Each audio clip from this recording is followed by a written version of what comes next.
Bienvenue dans cette vidéo sur le bien-être du lapin.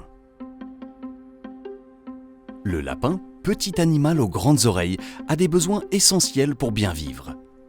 Allons découvrir ensemble les 5 libertés qui participent à son bien-être. Pour commencer, il faut que le lapin mange à sa faim. C'est la liberté physiologique.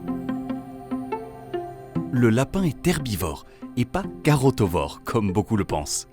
Plutôt que des carottes, il doit donc manger du foin, de l'herbe, certains légumes et en complément des granulés composés de céréales ou même des branchages. Miam! Ce qu'il faut savoir sur le lapinou, c'est que ses dents poussent en continu. Il doit alors manger des aliments qui les usent pour qu'elles ne soient pas trop longues et le blessent. Et contrairement à ce qu'on peut penser, ce n'est pas un rongeur.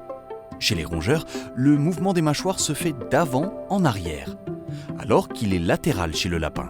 Comme ça. Ensuite, le lapin doit avoir un habitat adapté à ses besoins. C'est la liberté environnementale. Le lapin vit idéalement dans des volières ou parcs en plein air, composés de différents espaces. Un pour les toilettes, un pour dormir, un pour se nourrir, car le lapin est un animal très propre qui n'aime pas traîner dans ses crottes. Ce qu'il adore aussi, c'est creuser des galeries et avoir un tunnel pour se cacher, fuir le soleil ou le vent et se blottir en groupe. Ah, les voilà rassurés. Et tu sais quoi? La Belgique est le seul pays européen où l'élevage en parc collectif est obligatoire. De quoi être fier. Un lapin qui va bien est un lapin en bonne santé. C'est la liberté sanitaire. L'éleveur surveille régulièrement la santé des lapins, en particulier leur transit, car une simple diarrhée ou constipation peut être grave. Il contrôle donc la forme, la consistance et la quantité de leurs petites crottes, qui ressemblent à ça. L'éleveur veille aussi à la coccidiose, une maladie parasitaire parfois mortelle. Pour la prévenir, il donne des granulés anti-coccidiose et surveille les lapins avec un ventre gonflé. Les parcs mobiles permettent à l'éleveur de déplacer les enclos tous les 7 jours pour que les lapins aient toujours de l'herbe fraîche. Il laisse ensuite reposer le sol pendant 4 mois pour garantir une herbe de qualité.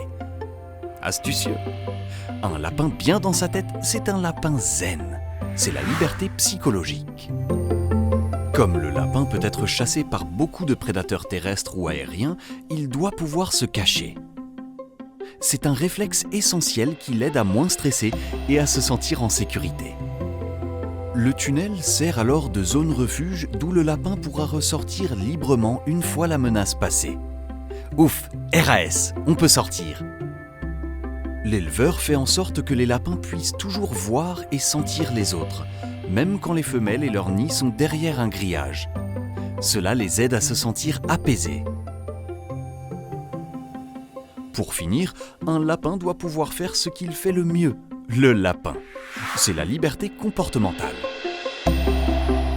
Le lapin est un animal grégaire qui ne peut se passer du contact avec ses congénères et qui vit souvent en groupe familial composé de la maman et de ses petits. Crépusculaire, il est très actif le matin et le soir et a besoin d'espace pour sauter, courir, se dresser ou se coucher.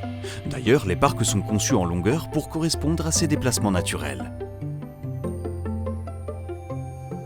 Très propre, il passe une grande partie de sa journée à se toiletter, parfois même mutuellement quand il a besoin d'un petit coup de main ou d'un câlin. Sympa!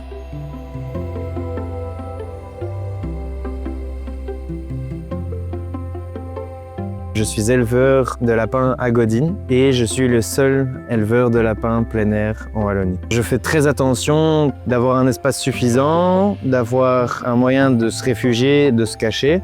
Il faut aussi qu'ils puissent ne pas s'enfuir pour ne pas se faire prédater. Donc une cage qui répond à ces attentes-là, sachant que le lapin il a besoin de creuser, donc je ne peux pas mettre de grillage sur le sol.